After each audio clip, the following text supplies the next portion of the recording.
Delano Teixeira Menezes é mestre em Sociologia pela Universidade Federal do Ceará. Graduado pela Academia da Força Aérea, em 1969, especialista em Política e Estratégia da Escola Superior de Guerra e Política e Estratégia Aeroespacial pela Escola de Comando do Estado-Maior da Aeronáutica. Graduou-se no Programa de Formação e Titulação Docente da Faculdade Católica de Fortaleza, foi professor no curso de especialização em Relações Internacionais da Faculdade Católica de Fortaleza, nas disciplinas Segurança e Sistema de Defesa nas Relações Internacionais e Economia Política Internacional. É membro da Associação Brasileira de Estudos de Defesa, foi coordenador do Centro de Estudos Estratégicos da Universidade da Força Aérea, foi diretor do Centro de Estudos Estratégicos da Escola Superior de Guerra e, atualmente, é diretor do Campus Brasília da Escola Superior de Guerra. Tem experiência na área de geopolítica e estratégia, com ênfase em segurança internacional, atuando principalmente nos seguintes temas: diplomacia, conflitos mundiais, geopolítica, política externa e forças armadas. Então, professor Brigadeiro Delano, nós temos a honra de recebê-lo aqui. Então, como eu digo, eu me sinto honrado de estar aqui. A Escola Superior de Guerra, ela é o tema básico, é o core do curso, né? De todos os cursos da escola, é esse realmente, é o que mais se trata lá, sobre a geopolítica do Brasil. A gente não pode passar a falar de geopolítica, particularmente geopolítica do Brasil, sem olhar a nossa posição nesse globo terrestre aí, né? A gente vê ali esses países que estão em destaque pelas cores, são os maiores países em população e território do mundo. E o Brasil é o terceiro em tamanho. Então, essa aí já é a primeira constatação que a gente tem da nossa presença e o tamanho da nossa presença no globo, no mundo. Mas a geopolítica, ela foi um ramo de estudo, né, de pensadores do início do século passado, e ela acabou que, até o meio do século passado, a década de 50, ela foi meio que endemonizada, né, porque, por acaso, os grandes teóricos da geopolítica eram geógrafos, e os que se aproveitaram mais dela foram os alemães. Hatzel é um alemão que ele tinha uma visão determinista do mundo, né?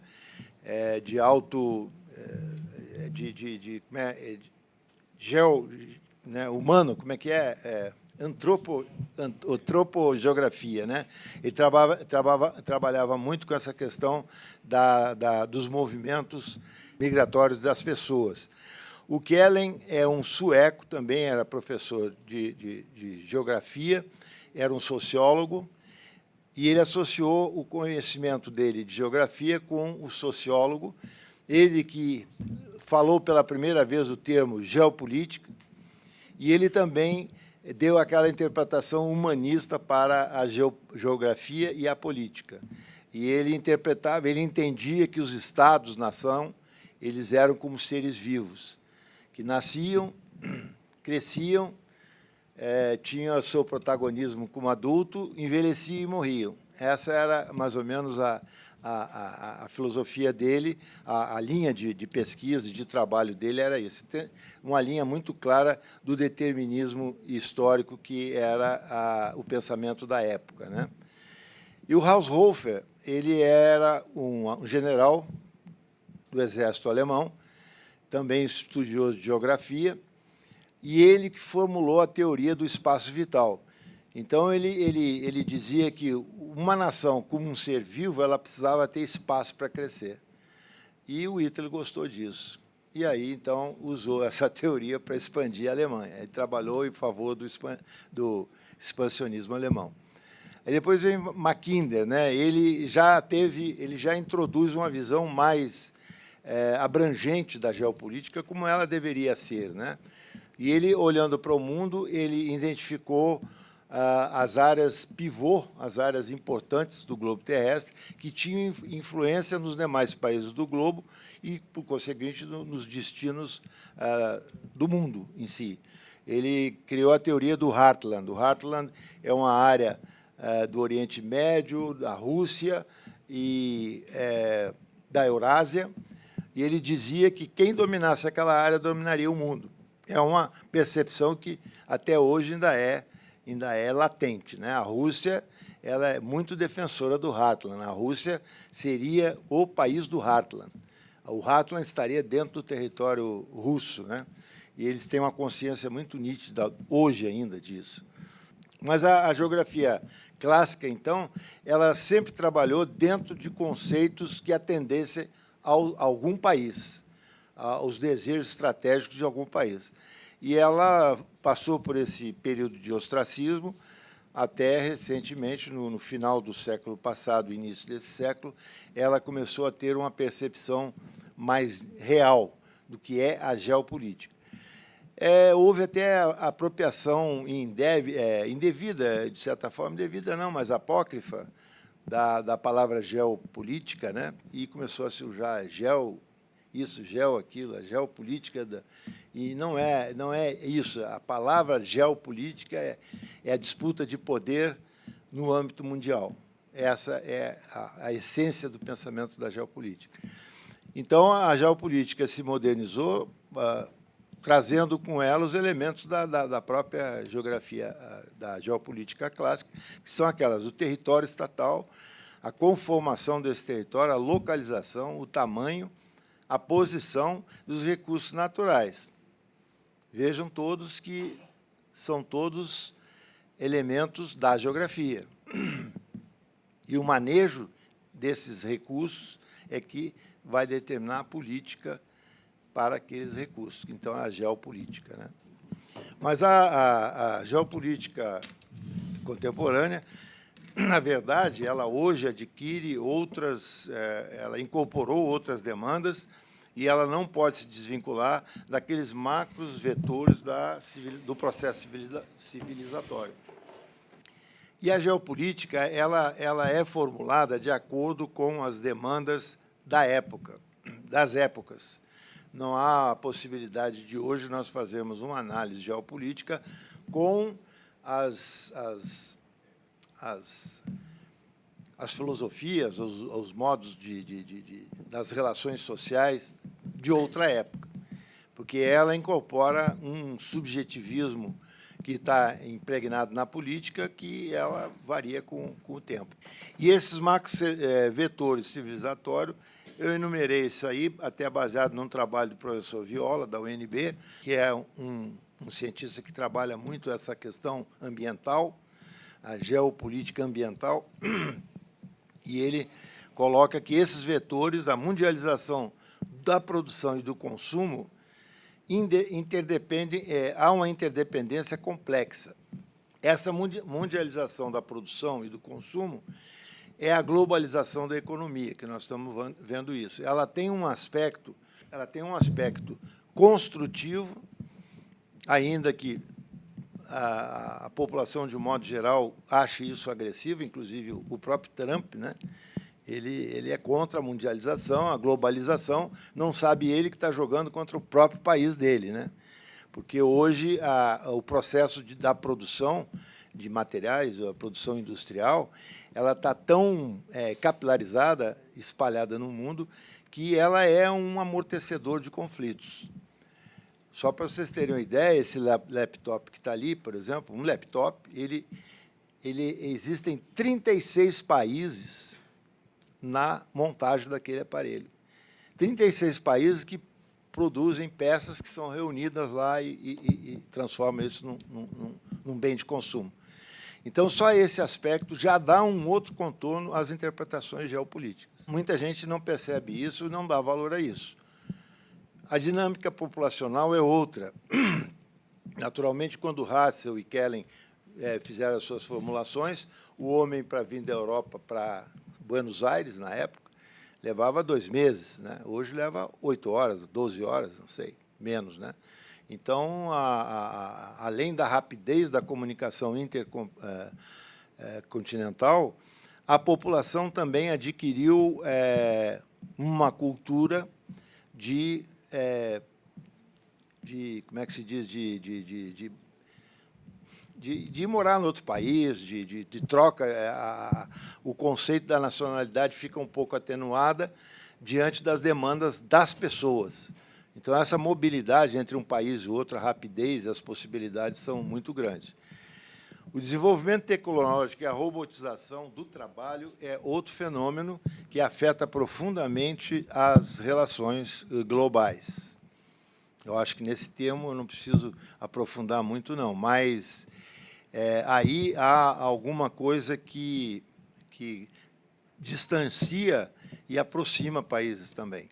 O uso crescente dos recursos naturais, a contaminação e a destruição. Então, esse uso crescente dos recursos naturais, isso criou um vetor de poder que influencia qualquer política que se tomar hoje, em termos globais. Nós estamos vendo aí o Trump brigando, dizendo que os cientistas estão errados, que a Terra não está aquecendo, não, que ela sempre aqueceu, que agora... Enfim, está querendo desconstruir essa ideia científica, que cientificamente está provada, né?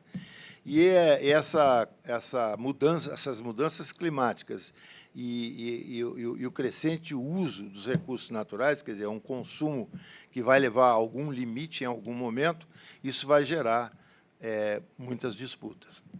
Há estudiosos que falam que o próximo insumo que será capaz de provocar guerra entre os países é a água. É a água. E o senhor sabe muito bem que lá no subsolo da Antártica tem muita água. Água doce, né? Mais, talvez, até que nos oceanos, segundo se fala. Então, é um bem, um patrimônio que está na marca das próximas gerações. O aumento drástico da velocidade dos processos sociais. Isso aí, quem é da nossa geração percebe com muito mais nitidez do que um jovem hoje. Ele já nasce hoje numa velocidade enorme, os meios de comunicação facilitam. O tio Google dá a resposta para tudo, né? Torna as pessoas assim com um conhecimento enorme, mas uma profundidade bem rasa. E isso cria uma reação na malha social que nós estamos agora nos surpreendendo com comportamentos aí que são surpreendentes, né, provocados por isso. O paradoxo contemporâneo outros fatores que a gente tem que levar em consideração. O empoderamento do humano, quer dizer, hoje a vida humana, o homem em si, ele ganhou uma dimensão de valor que antigamente não tinha. As guerras de antigamente era massa de homens contra massa de homens, morria não sei quantos ali, aquilo era por uma causa. Hoje, até a polícia tem que medir os seus efeitos colaterais. Quer dizer, ele vai matar um bandido, mas vai ter um efeito colateral. Isso tudo gera uma disseminação de poderes que antigamente não pressionavam os decisores ou os políticos, né? As redes sociais e a conectividade, é o que eu acabei de dizer, né? O Google, o e-mail está acabando com os correios, né? O Uber está acabando com os táxis, o Netflix está acabando com o cinema, e o que vem aí a gente não sabe. Quer dizer, esse está acabando, a gente diria que é uma destruição construtiva, inclusiva, né? É a destruição virtuosa. Companhias inteiras hoje que, na nossa visão, eram intocáveis, como uma IBM, por exemplo, foi poderosíssima. O IBM desapareceu, surgiram outras melhores que ela. A Kodak nem se fala, desapareceu e nem se fala mais. Então, essa destruição dos valores do passado, com a velocidade que está acontecendo, atordoa os mais velhos e deixa os mais jovens também com a sensação de impotência, de qual é o rumo, para onde que eu vou. Isso tudo afeta a sociedade em intensidades diferentes, pelas classes sociais, pelos níveis intelectuais e pelos grupos sociais que se vê por aí. Então, esses são os efeitos que têm que ser considerados. Cadeias produtivas globais, eu acabei de falar do computador, e o paradoxo do poder, né? Os novos poderes e o ter versus o usar, né? Então, dizem que a geração X, eu acho que já ouviram falar da geração X, né? A geração X é do usar. Eles são incapazes de olhar para alguma coisa e dizer tem conserto. Não, joga fora e pega outro para usar. É um conceito completamente diferente. Está ligado à velocidade das transformações, né? Quer dizer, um aparelho celular de hoje não tem nada a ver com o primeiro que surgiu, e nem tem com o que virá adiante. O computador está perdendo para ele, né? E essas transformações são todos os dias, toda hora. Esse é um outro dilema, é sobre o poder. O avanço da tecnologia ele é mais veloz do que a cultura para assimilar essa tecnologia. Ela é terrível.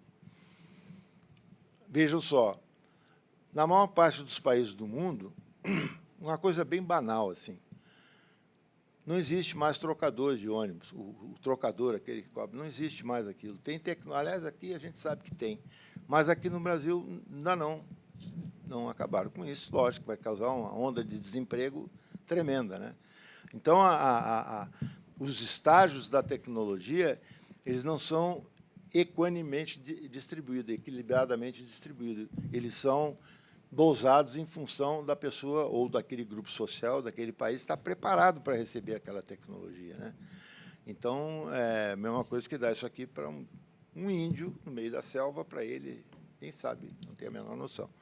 Então, isso é uma questão. E essa velocidade, esse gap de tempo entre a descoberta de alguma nova tecnologia e a assimilação, ela está se tornando cada vez mais curta para as novas gerações. Então, nós estamos realmente vivendo uma época de transformação, né?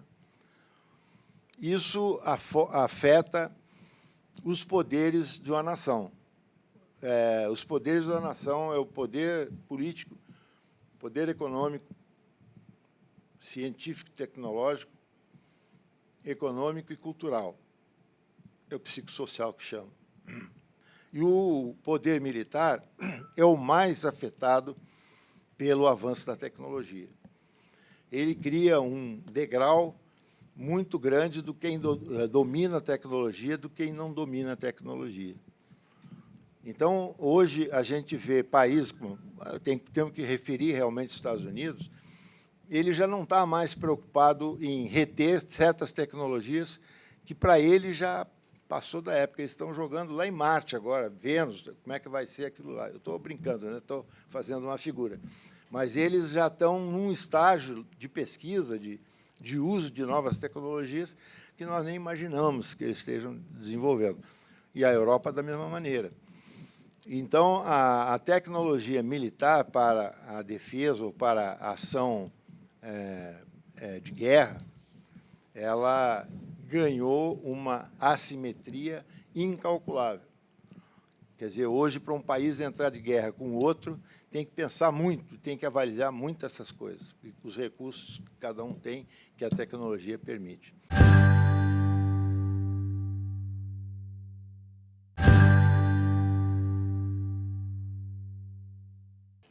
Na geopolítica clássica, era o poder militar terrestre, poder naval, poder aéreo. O poder espacial está entrando agora, é um outro espaço de disputa de poder. E o cibernético também. Tem gente que fala espaço cibernético ou espaço sideral, que é uma nova área da geopolítica. Eu já vejo diferente. Eu acho que o espaço aéreo ou espacial, né, aéreo e espacial, ele é uma superposição do espaço terrestre. E é uma derivação, é um departamento do espaço terrestre, que as pessoas vivem na superfície, né? A nossa nação está baseada no território. Então, esse é o primeiro elemento que determina a geopolítica, ela está baseada nisso. O espaço sideral, quer dizer, o poder espacial, ele está hoje numa dimensão tão espantosa que não dá nem para calcular o que está acontecendo. Eu diria até, aí um pouco ousado, talvez eu seja um pouco ousado em afirmar isso, mas até hoje eu tenho uma convicção de que o Muro de Berlim caiu por causa da tecnologia, ou a presunção de uso da tecnologia. Quer dizer, os Estados Unidos tinham uma capacidade tecnológica tal que, se ela fosse realmente empregada, a Rússia ou a União Soviética, na época, ia se acabar. Então, eles mudaram a história por causa disso. Quer dizer, é mais ou menos por aí. Então, em síntese, o que a geopolítica ela pretende, né? Cada país, existem tantas geopolíticas, ou teorias delas, quanto os países. Cada um tem a sua geopolítica, cada um tem as suas pretensões, né? E a geopolítica determina a posição que cada país tem no conceito das outras nações. Como é que eu sou visto, como é que eu quero ser visto. Essa é a proposta. E cada país tem a geopolítica que merece ou que aspira. O Brasil teve bons geopolíticos, né? O general Meira Matos, eles formularam que a geopolítica do Brasil, o maior compêndio de geopolítica já feito no Brasil é dele, Golbery do Couto Silva, Golbery. Esse trabalho dele é realmente perfeito no aspecto de visão global de um país. Ele começa do micro, vai para o macro e mostra o que o Brasil tem que ter como nação no conceito das nações, o que ele tem que alcançar. É o que está nos faltando hoje. Hoje nós não temos nada de geopolítica, não temos nenhum órgão, uma dependência do governo que trate desse tema. Aqui tinha, acabaram, agora parece que estão tentando reconstruir, mas nós não temos ninguém pensando unicamente nisso, né? E a geopolítica só tem valor como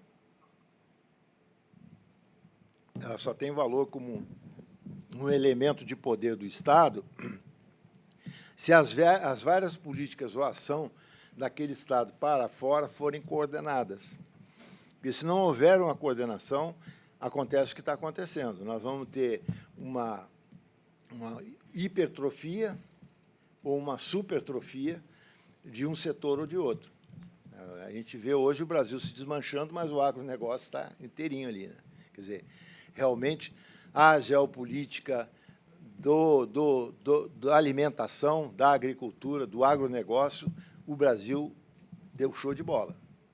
Ele conseguiu o que quer, e hoje a posição do Brasil nessa área é de hegemonia, com certeza, até na área tecnológica, pela Embrapa, né? Mas foi só esse braço que cresceu, e os outros. Então, para ser visto como potência, ele tem que ter um conjunto de ações. Ações coordenadas, né? Os Estados Unidos, o PIB dos Estados Unidos é 1/4 do PIB mundial, minha gente. 1/4. Tudo que se produz no mundo, divide por 4 é o que eles produzem.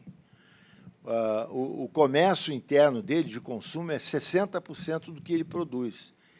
Então, veja só, ele só exporta 40%, e é o que é. Por quê? Eles têm um órgão lá que se chama Secretaria de Estado, que coordena as ações geopolíticas daquele país. Então, dá até para observar, a gente usa os Estados Unidos porque é o que está mais aí na nossa... que a gente recebe mais notícia, né? Dá para notar que o discurso do Trump já está mudando um pouquinho, já não é bem aquilo que ele falava quando ele assumiu. Porque a turma chegou para ele e falou, olha, o jogo é esse. Se você for desconstruir a globalização que o capitalismo construiu durante séculos, durante anos, né? Séculos, diria, e ele queria desconstruir, o maior prejudicado seria os Estados Unidos, porque a indústria americana de coisinhas pequenas está tudo fora do território, só tem lá alta tecnologia, isso eles não vendem, não dão, não emprestam. Mas fazer escova de dente, essas coisas, ele nem quer saber disso. Então, o computador que você compra lá nos Estados Unidos, são 36 países que mandam coisa para lá para eles montarem. Então, essa é a questão, porque eles têm uma ação geopolítica coordenada, e essa faz a diferença, né? Mas qual é a geopolítica que nós queremos para o nosso país, né? Naturalmente, elas têm que ser a nossa cara, elas têm que ser aquilo que atenda a maior parte da população. E está consubstanciado na Constituição os nossos interesses nacionais permanentes, que são aqueles itens que, se eles não forem respeitados, o Brasil deixa de existir. Ou então ele ficará tão fraco, enfraquecido, que ele pode até assumir como Estado-nação. Então, é aquilo ali, é sobrevivência nacional, que, na verdade, é a soberania nacional, né? A integridade do território, a independência, a autodeterminação, a segurança nacional. O que é a segurança nacional? Quem é capaz de me dizer? Alguém? Ninguém tem ideia da segurança nacional, o que seja, porque é outro termo estigmatizado, que nós aqui no Brasil estigmatizamos, né? Como? Não. A segurança nacional ela pode ser externa ou interna. São qualquer ameaça que abale ou que ataque a estrutura do Estado brasileiro, quer dizer, para destruir o Estado brasileiro. Isso é segurança nacional. Isso pode ocorrer dentro como fora do país.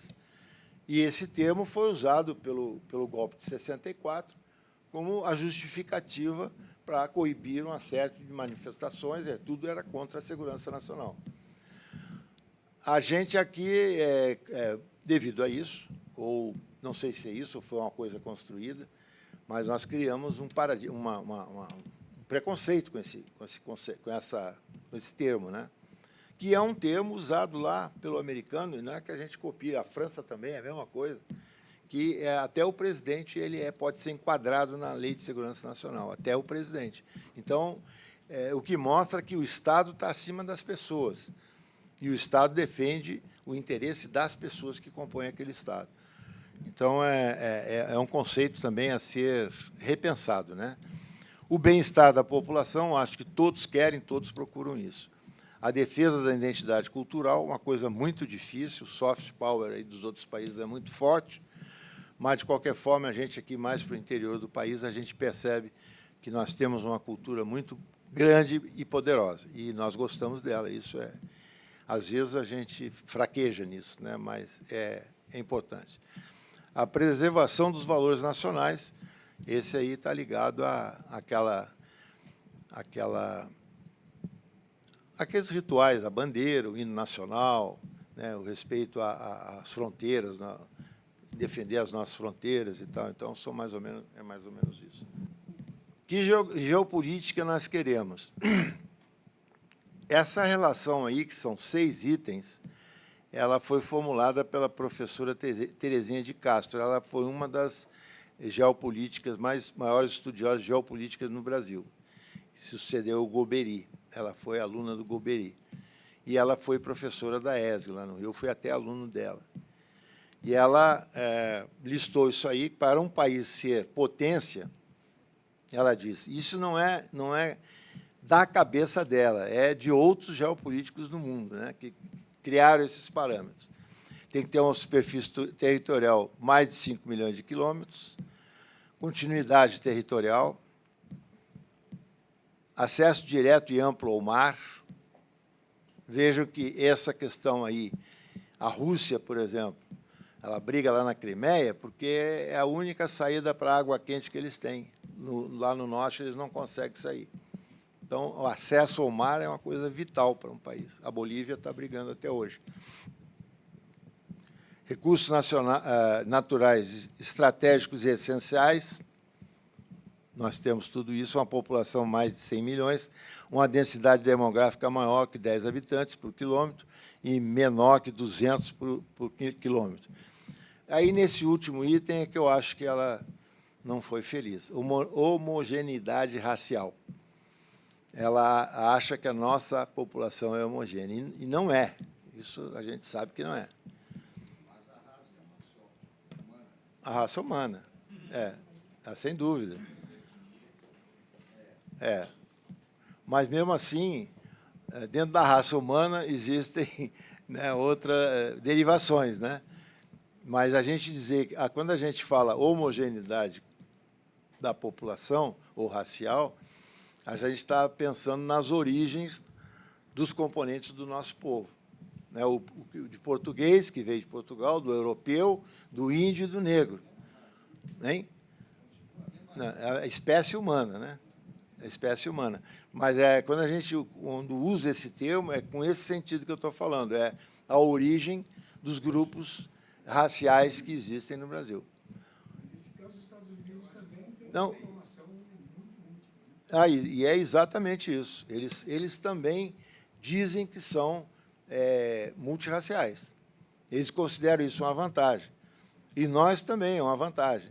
Só para ter uma ideia, no mercado negro, o passaporte brasileiro é o mais caro.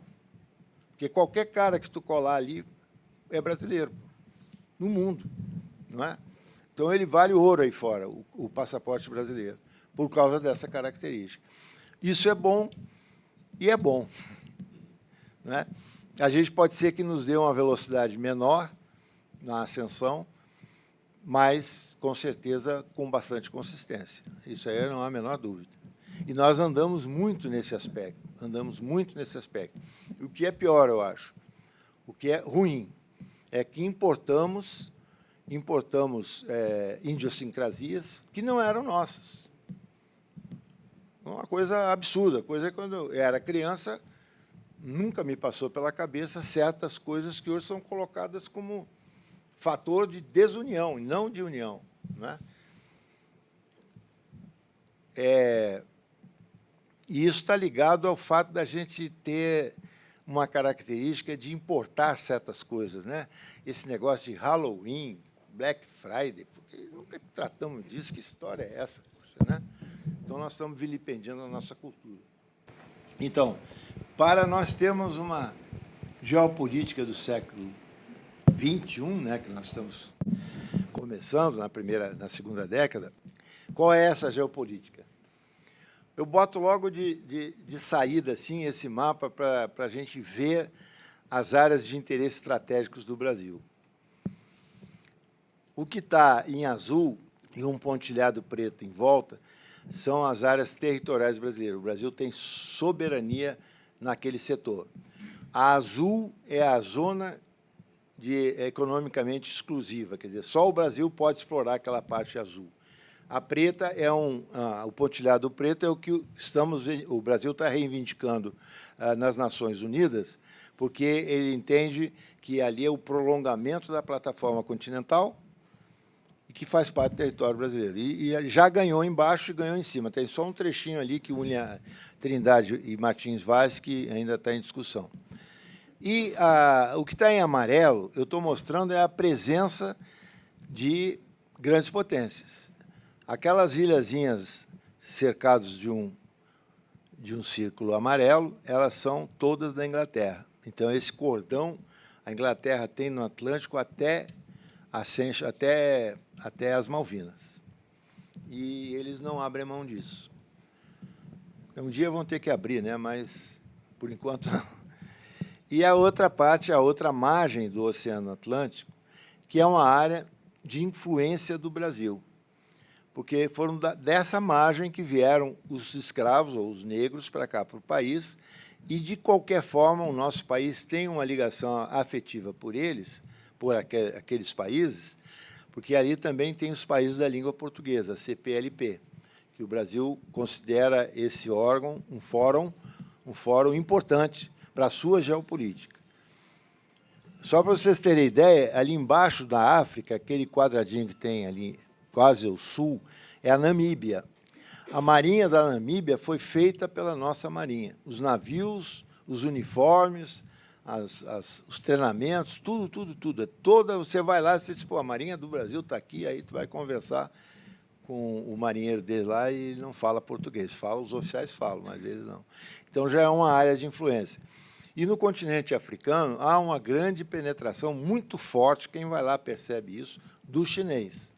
O chinês tem uma geopolítica determinista com relação ao resto do mundo, porque o chinês ele sabe que os meios de sobrevivência são finitos e o território deles não é bom para isso. É montanhoso, é árido. Então, eles já compraram aqui no Brasil, inclusive, grandes áreas para a agricultura. Eles investem muito grande aqui no Brasil para ter comida. Estão caminhando para os 2 bilhões de habitantes, eles têm que pensar nisso, né? Passa outra, por favor. Então, aí eu mostrei aquele mapa anterior para mostrar que qualquer geopolítica que o Brasil considere, ele tem que olhar para o mar. É para fora, porque é do mar que depende a nossa sobrevivência. vocês vão dizer, mas é a Argentina, a Bolívia, o Paraguai não são ameaças? Não são ameaças. Hoje, o Brasil considera o continente americano um continente pacificado, né? Não há a menor possibilidade de conflito e de cooperação. A estratégia da política externa brasileira e de defesa é com os países da América do Sul, cooperação, não se fala em outra coisa. E as forças militares treinam juntos, exercitam juntos, se encontram frequentemente a um nível de confiança mútua muito grande. É uma atitude inteligente do Brasil, porque ele amenizou qualquer interpretação ruim que possa vir de dentro do continente, mas tem que olhar para fora, porque é no Atlântico que estão lá as nossas torres de prospecção de petróleo em águas profundas, e por ali esse mapa não mostra tanto, mas o próximo vai mostrar. Esse aí são as rotas aéreas. O que está em azul é a rota aérea. Está lá, o Brasil passa por um. Agora vamos ver a rota marítima. As rotas marítimas, 92% do comércio exterior do Brasil é pelo mar. Então, aquelas ilhas inglesas que tem ali na bacia do Atlântico, em sequência até as Malvinas, são plataformas que poderão servir de obstáculo para o nosso abastecimento.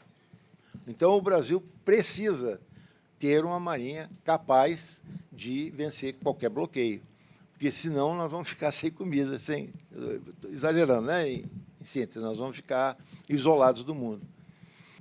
Disse que a profundidade territorial ela é um elemento de defesa, e de fato é.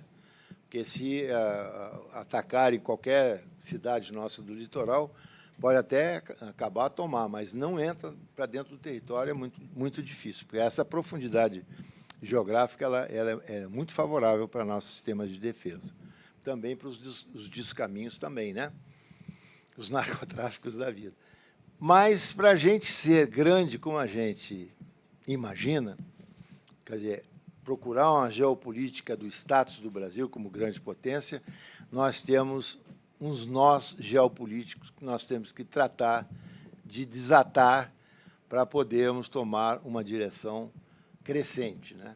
Então, esses nós geopolíticos são esses dados. Começa pela inclusão social. Nós estamos muito mal nesse quesito, né? Porque essas políticas de inclusão social, ela inclui aí saneamento, água, saúde, qualidade de vida, né? E nós estamos ali no índice Gini, em franca descendência, né? Estamos descendendo, caindo bruscamente. E dos países com maior desigualdade do mundo, nós estamos também bem colocados nesse campeonato aí. Bem ou mal, né? Quanto mais para cima, mal, né? E diria que hoje é considerado nas Nações Unidas um dos maiores fatores de conflito mundial é a desigualdade social.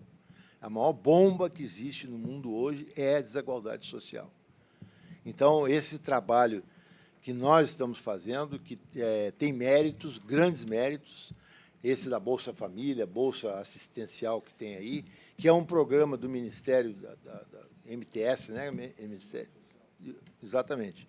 É um trabalho que eles têm há anos. Antes de Fernando Henrique Cardoso, eles montaram esse programa, que foi implantado no início do governo Lula.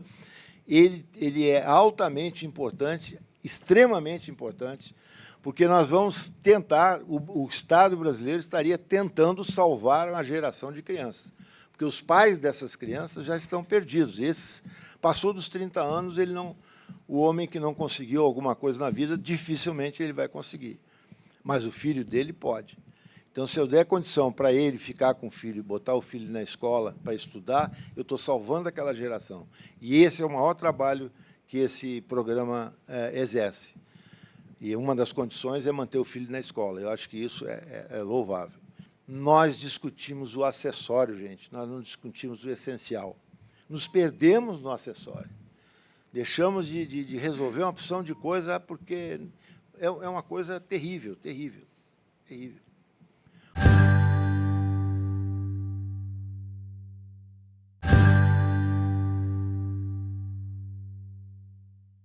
E o exemplo mais típico que eu acho da nossa sociedade, das relações sociais, é a reunião de condomínio.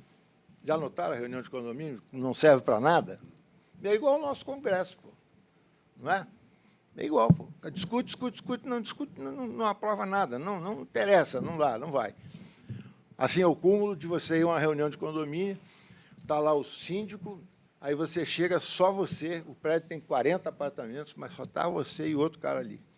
Aí chega uma pessoa e diz assim, olha, eu concordo com tudo que vocês aprovaram aí, desde que não mexo na vaga do meu carro. Quer dizer, mas é isso que nós vamos discutir aqui. Quer dizer, é difícil, né? É difícil. Na minha quadra aqui, uma senhora tomou a iniciativa de passar uma cartinha para todos os moradores da quadra, pedindo para a gente se reunir num lugar para resolver arrumar a quadra, porque o governo do GDF não dá conta, está tudo ali e tal, e ela queria ver se a gente arrumava. Quantos foram? 3 ou 4. Aí eu encontrei esse dia um vizinho e falei, como ela não foi na reunião, por quê? Ah, ela só quer dinheiro. Aí não dá, né? Não dá. Ainda a inclusão social. Olha a nossa posição ali. O IDH do Brasil, dá para vocês perceberem daí, né? E o ranking do desenvolvimento humano. Também nós estamos bem nesse filme, somos 79, né? Estamos bem nesse filme. 79. E não é a pobreza que provoca a violência, mas a percepção da desigualdade. Giddens, né? Aquele sociólogo sueco que fala isso. Essa é o nosso tendão de Aquiles. Esse é o nosso ponto fraco. A desigualdade social é que provoca a percepção dessa desigualdade, que é a mãe da violência. E aí, a educação é outro item que é o nosso ponto fraco. Quer dizer, enquanto a gente não desatar esses nós não podemos almejar ou não conseguiremos, não é nem não podemos, podemos, mas nós não conseguiremos almejar qualquer projeção mundial com altivez, com consistência. Isso são os pontos fracos nossos. Então, porque a educação é uma coisa que resulta naquilo tudo que está ali. Tudo que está ali. E o que é pior? Eu desde que era pequenininho, eu ouço falar mais verba para a educação, precisa mais verba para a educação, e eu ouço isso até hoje. Eu estou para morrer já, né? Estou no final da minha vida. Até hoje não resolveram esse problema. Eu, desde menino, estou ouvindo falar mais verbas para a educação. É uma coisa espantosa. O que eu acho também é que isso está ligado à desagregação social que nós estamos vivendo.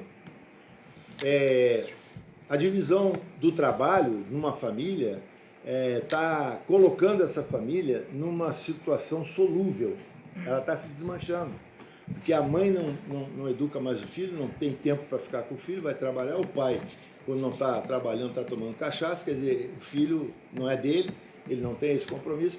Esse menino, ele cresce como? Ele vai ser educado aonde? No moleque da esquina, no cara do narcotráfico, é claro. Aí fala escola em tempo integral. Quantas vezes nós tentamos isso? Começando por Brizola, que a única coisa grande que ele fez para esse país foi tentar fazer isso. E está aí, nós não conseguimos. E o que está acontecendo? As famílias, porque, veja só, a escola ela é para ensinar, não é para educar, não. Quem educa são os pais. A escola é para ensinar matemática, física, química, esse negócio. Agora, quem educa são os pais. Ninguém me tira isso da cabeça. Ninguém me tira, poxa. Eu estudei sociologia, quem estudou sociologia percebe que aí está o nó mais forte de uma trama social, é a família. E nós estamos acabando com isso. Quer dizer, para onde nós vamos, está difícil da gente prever hoje. Está muito difícil. A desindustrialização. Isso é também um dado chocante para nós, porque o Brasil já atingiu um nível de industrialização muito elevado, e essa questão da desindustrialização, ela tem dois fatores que provocam isso.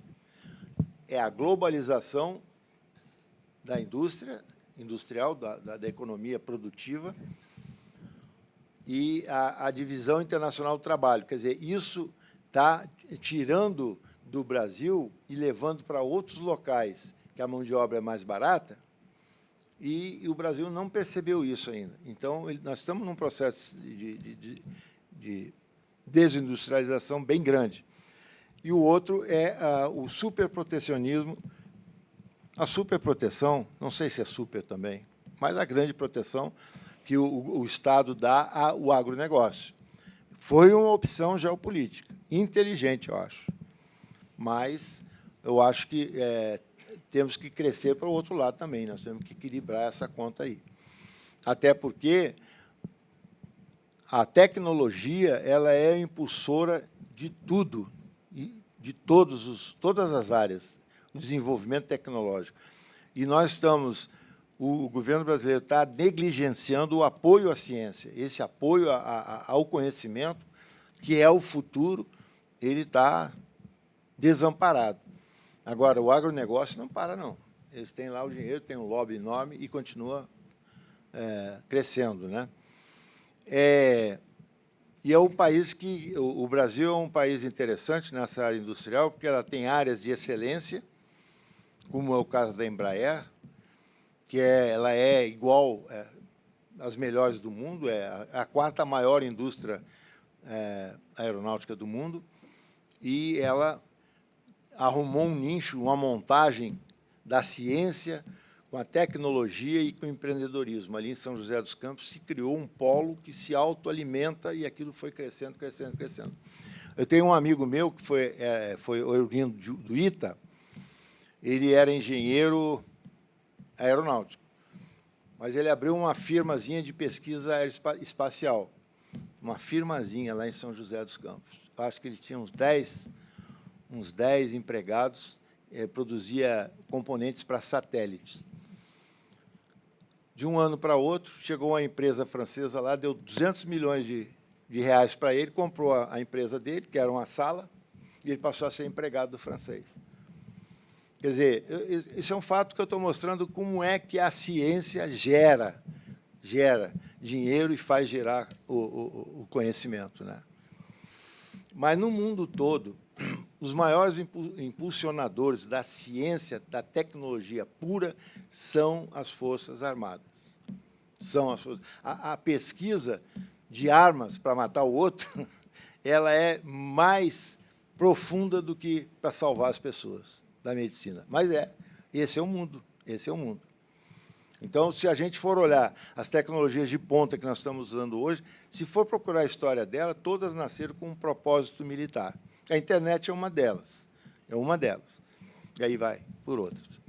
Então, e nós negligenciamos assim a nossa defesa. Nós somos um país satisfeito, né, com o nosso tamanho, e não temos medo de ninguém, achando que ninguém vai nos ameaçar, que não precisa de Forças Armadas, é mais ou menos isso. Mas, mesmo que a Força Armada não faça nada, mas trabalhar na pesquisa, como é o ITA, como é o IME e o CPQM da Marinha, em São Paulo, que produzem coisas ali que o submarino nuclear, o reator do submarino nuclear, porque ele é nuclear porque a propulsão é nuclear, ele não tem arma nuclear, do zero ao infinito, quer dizer, do zero até o estágio atual, tudo tecnologia nacional. E ainda tem mais. Ele não é só para empurrar navio, não. Ele é para gerar energia elétrica, e são como se fosse uma pilha grande, um pouco menor que essa sala, que você pode transportar para qualquer lugar e botar não sei aonde para iluminar uma cidade, etc. E tal. Então, tem milhões de aplicações. E essa tecnologia foi alcançada sem ajuda de ninguém, aliás, negado por todo mundo, sabotado por todo mundo, sabotado mesmo, de mandar espião aqui para destruir coisas que estavam sendo. Os aceleradores de partículas que tem lá no CPQM, na USP, lá em São Paulo, são únicos no mundo para centrifugação. É uma tecnologia ímpar, ninguém usa isso, ninguém sabe, e ela é muito avançada, e todo mundo quer saber como é que a gente está fazendo. Então, esse aspecto aí é um aspecto que nós estamos negligenciando, a ciência, a tecnologia e a educação. São coisas que são investimentos para o futuro, né? Aí está um gráfico que é bem interessante, que ele é do FUNSEX, né? A gente vê a inversão de valores ali. O que é negro é indústria produtos não industrializados, tá certo? A linha preta. Ela estava lá embaixo, foi lá para cima. O que é azul é indústria de médio e baixa tecnologia. Médio e baixo ficou mais baixa ainda. E a verde é a de alta tecnologia. Essa ficou estável. Nunca foi grande, mas também nunca foi tão pequena. Então, isso aí é um diagnóstico muito importante. Esse aí é um outro nó geopolítico, né, que nós temos que desatar para pretender ser grande, né? A infraestrutura, que é a mobilidade urbana e rural, que é deficiente, a integração regional e o suporte ao desenvolvimento. E aí eu faço aqui uma crítica, assim, que nós desenvolvemos a nossa matriz de transporte em cima do transporte mais caro, né? As ferrovias, que são ideais para escoamento de agricultura, essas coisas foram abandonadas. Realmente, e as fluviais, Não, o fluvial, né, para o exterior, mas para a circulação interna nossa, né? Houve uma tentativa nos governos militares de desenvolver essa questão das ferrovias e elas nunca foram completadas, né? Se a gente está querendo formular uma geopolítica para o Brasil, ou pensar numa geopolítica, pelo menos, o primeiro passo é esse, é estabelecer uma direção. Para onde nós queremos ir? O que nós queremos ser daqui a 30 anos? Mas o Estado brasileiro não tem gente pensando nisso. Não tem, não vou dizer que não tem, seria injusto dizer que não tem. Mas são esforços esparsos, desconectados. Eu diria que as Forças Armadas elas trabalham muito mais nesses programas, porque, um exemplo, a Escola Superior de Guerra ela é uma escola. Eu, uma vez, falei para o ministro que ela não era uma escola militar, ele riu na minha cara, né? Você fala de guerra, os professores, a maioria são militares e tal, dizer que não é escola militar, eu digo, não é. Quer dizer, a minha opinião, assim, leviana. Mas não vem o caso também como a escola é administrada, vem o caso o que ela estuda ali dentro. O lema da escola é segurança e desenvolvimento, porque não existe desenvolvimento sem segurança. Então, e o desenvolvimento dá segurança. Então, são dois temas que a escola aprendeu a trabalhar desde o início, quer dizer, ela trabalha com isso desde o início. E a escola surgiu, a Escola Superior de Guerra surgiu num momento em que, na metade do século passado, em 48, 49, porque o Brasil estava saindo o Brasil não, o mundo estava saindo da Segunda Guerra Mundial, em que morreram 90 milhões de pessoas. Países foram totalmente destruídos. E a Segunda Guerra Mundial serviu para mostrar que guerra não é um problema de Estado, é um problema da nação brasileira, ou dos países, da nação. Todo cidadão ele tem participação na segurança do seu país e no desenvolvimento. E, para ter segurança, tem que se desenvolver, né? Mas aí o segundo item é, uma vez estabelecida a direção, a gente tem que criar as estratégias para caminhar nessa direção que a gente escolheu. E nós estamos, mais ou menos, em zigue-zague, ainda não determinamos bem um rumo aí, né? E aí, para a gente conseguir tudo isso, eu botei essas três proposições aí que são realmente pessoais. É resgatar a convergência, né? Nós temos que aprender a trabalhar com foco naquelas coisas que nos aproximam e não naquelas que nos afastam. Quer dizer, a gente tem que aprender a construir consensos, a construir convergências. E nós, eu já citei aqui a reunião de condomínio, nós ainda estamos nessa fase, né? Nós temos que nos educar. Nós temos que tratar de estancar essa desagregação social, que ela está crescente, com o empoderamento dessas minorias, de várias minorias, que ganharam um poder considerável, não estou dizendo se está certo ou está errado, mas esse empoderamento, em alguns momentos, ela gera uma desagregação social. Você começa a ter coisas que o tal do politicamente correto é uma coisa desagregadora. Quer dizer, a naturalidade que eu tinha de expressar meu pensamento, de eu falar, eu hoje tenho que medir as minhas palavras. Está certo ou errado, não sei, mas por que tem que ser assim? Por que eu sou obrigado a respeitar você e você não me respeita? Essa é a questão. Então, e a buscar um bem comum é um compromisso com toda a nação. Quer dizer, esse é um trabalho que nós temos que fazer. E aí a gente termina. Eu fico por aí. Eu acho que no debate nós podemos conversar. Obrigado.